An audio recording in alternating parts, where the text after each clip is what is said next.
Hello everybody, welcome to another edition of the Shiur. We have a few sponsors, Moshe and Dana Oziel, Le'elu Nishmat Chana Bet Nesoda, Eric and Arona Betcheshit, Le'elu Nishmat Mordechai Karshani Ben Abraham Zichrono Livracha, Refuah Shlema Aram Ben Sarah Gittel, Menachem Ben Sarah, and Shoshana Bat Miriam, Refuat Nefesh, Refuat Guf. Today, we're going to talk a little bit about the parasha, and we come to the story where HaKadosh Baruch Hu tells Moshe Rabbeinu to go to Paro and tell him to let the people go. We saw the movie, we know how it goes. And Moshe went with his brother Aharon to Paro with a stick.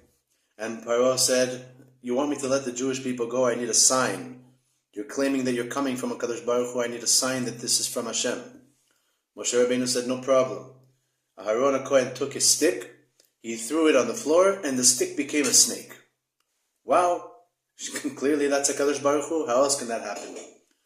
Paro summoned his chartumim, his magicians, and the magicians came with their sticks. They threw it on the floor, and they also became snakes. So Paro said, "Your sign is not a very good sign. It's clearly just magic. It's kishuf, as it's called, and my magicians can do it just as well as you can. I don't see clear evidence that this is from Hashem."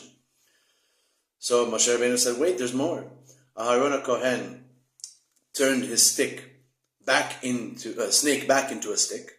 It reverted back into its original form. And as a stick, it swallowed up all the snakes of the Egyptian magicians. So we have several miracles over here. Number one, the stick turning into a snake. Miracle number two, the snake turning back into a stick. Number three, as a stick, it consumed a bunch of snakes. And then miracle number four, the commentaries explain, is that even though Aharon HaKohen's stick ate 10, 20, 30 snakes, it didn't become wider. It remained skinny and in shape. That's a big miracle, as we know.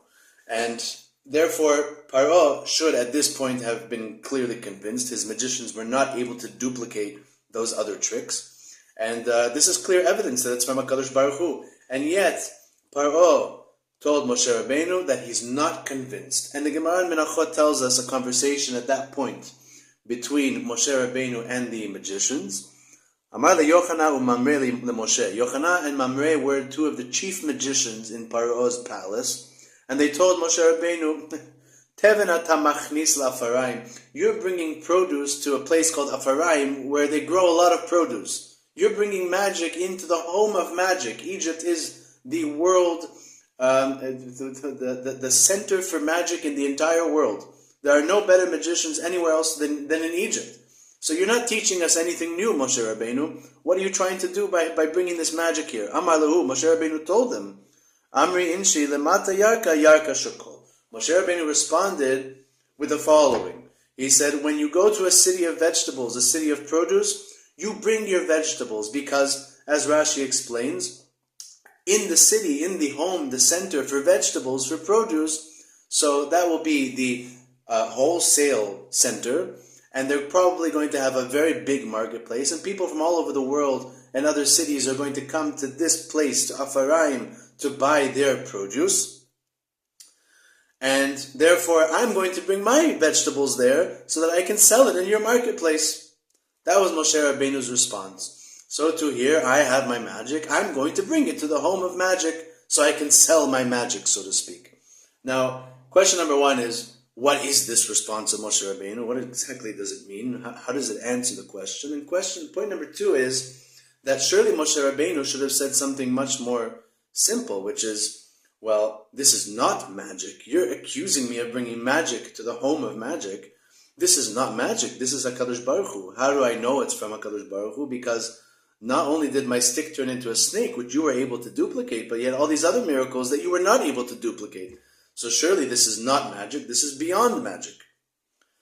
And so why didn't Moshe Rabbeinu say that more simple answer? Rashi tells us that Hem amru lo divrei litzanut v'hu yishev lehem be'inyanam. Sorry, the magicians, they responded, they mocked Moshe Rabbeinu. They told him words of litzanut, of mockery. They made fun of him. They said, this magic that you're bringing, this is not something we're impressed by. This is something we see every day. We're the experts. And so Moshe Rabbeinu responded back with mockery. he responded back with mockery. Now, what does that achieve? And why couldn't Moshe Rabbeinu just respond straightforward? Why couldn't he say the truth? This is not magic, this is Hashem. So, this can be answered by a story, and the story is a good one. There was once a rabbi in Ramat Gan that needed to ask an important question to Rav Shach. Rav Shach lived in Bnei Brak, about half hour from Ramat Gan. So the rabbi hopped into a cab, and the cab driver was not religious, and they were talking along the way to the Panovich Yeshiva in Bnei Brak, and the cab driver asked him where he's going. He said, I'm going to see Rav Shach to ask him a question. He said, well, Rav Shach, I never heard of him. Is he a big rabbi? He said, yeah, he's the biggest rabbi in the generation. So the cab driver asked him, listen, if he gives me a bracha, will it come true? And the rabbi said, it probably will come true. His brachot are very powerful. So the cab driver asked the rabbi if he'd be able to join him on his journey to see Rav Shach. And the rabbi said, absolutely, no problem. You can come along and we can go together and you can ask him for your bracha. So they arrived at Rav Shach, and Rav Shach greeted this cab driver, who was clearly not religious. He was wearing one of those little fold white kippas from the kotel. And Rav Shach smiled at him and treated him respectfully and said, how can I help you today? And the cab driver told Rav Shach that he needs a mishe berach for a choleh, for a sick person. And Rav Shach said, okay, no problem. I'm going to get my sidur. He opened up the sidur to the mishe berach, and he said, all right, so I need the name of the person who is sick. And the cab driver said, no, Rav Shach, you didn't understand me. It's not a person who's sick. It's my dog who is sick. Now we know that there's no such thing as a mishe berach for a dog. But, and Rav Shach should have just told him that. She said, I can't help you here. We don't have mishe berach for dogs. But the cab driver would not have accepted that. So Rav Shach played it smart.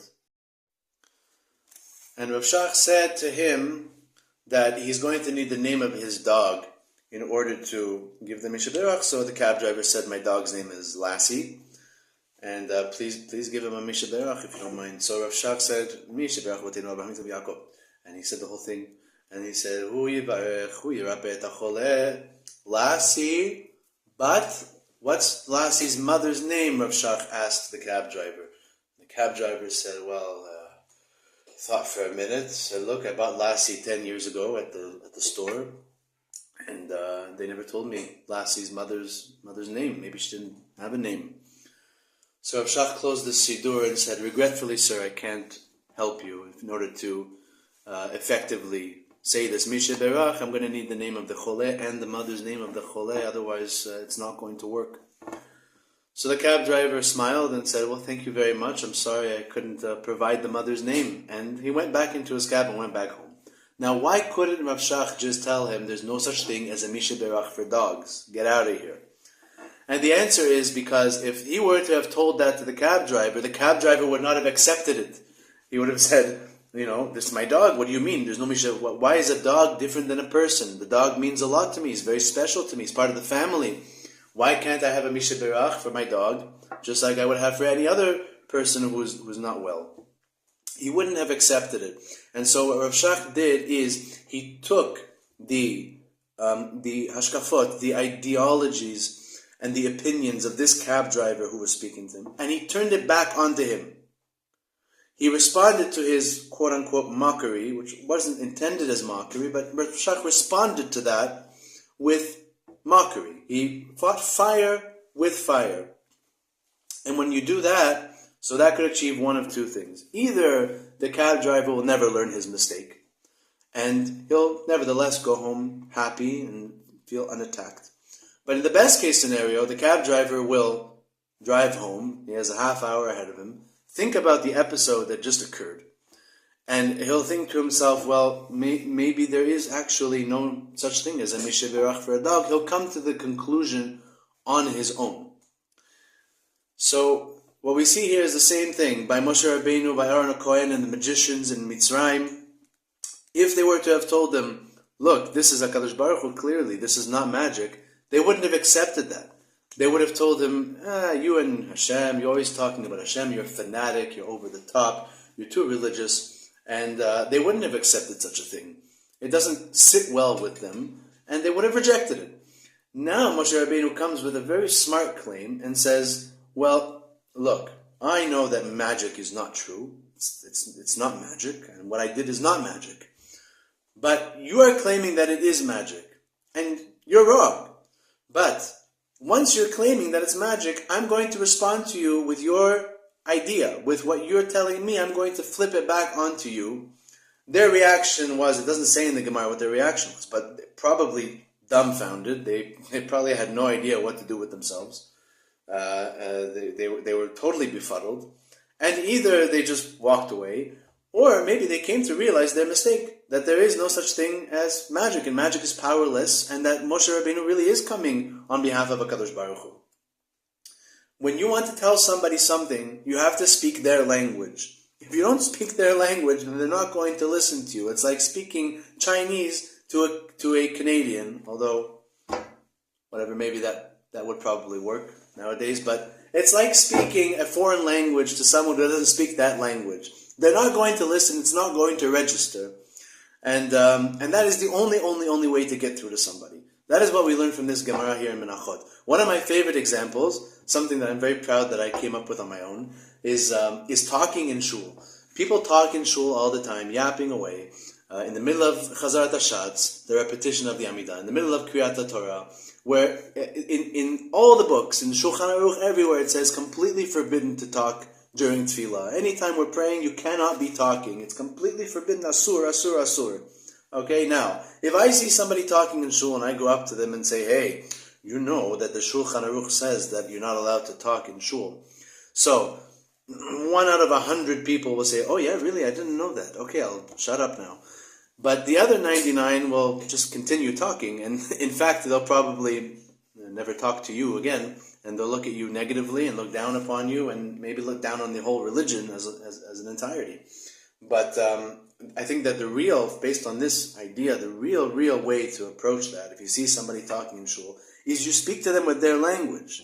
If somebody is talking in the middle of Kriyat HaTorah, you can safely assume that he has been to a movie theater. He probably goes every Saturday night, the Promenade, or wherever, Silver City, and you can safely assume that he's been to such an institution.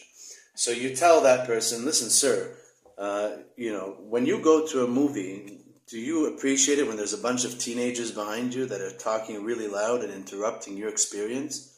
So he's going to tell you, no, I absolutely hate that. I would say, what would you do if that happened? He would turn around and tell them off and scream at them, or he'd call the security, who's also a teenager, but he would tell someone to get these kids out of there, to shut them up somehow. And so I tell him, well, for a lot of people here in Shul, this is an experience similar, l'havdil, to you going to a movie. And we want to enjoy that experience, and we expect silence from all the participants and the congregants in the shul. And therefore, I'd very much appreciate it, now that you understand where I'm coming from. Just like in the movie theater, you want everyone to be quiet so you can enjoy the show. We would like you to kindly also be quiet so that we can enjoy the show and pray with kavanah and pray with intention and pay attention to our prayers. That is speaking the language of the person. You're not telling him, well, Hashem says you can't. Nobody's going to listen to that. You tell him, I understand you. I don't agree with you. You don't say that part. I don't agree with you. But in your mind, you say, well, because you are coming from this point of view, I'm going to just reflect that back onto you and help you understand with your point of view. And either he'll continue talking, maybe. More likely he'll stop talking and just not learn his lesson and go to the movie that night, or maybe even on Shabbat, who knows. And hopefully, best case scenario, in a handful of cases, he'll actually learn his lesson and say, maybe what this guy was trying to tell me is that it's forbidden to talk in shul. It's actually asur. And that could lead to many good things. So, this is the message here from the parasha. I wish everybody a good day. Chazak u'baruch, and thank you to all the sponsors, and take care.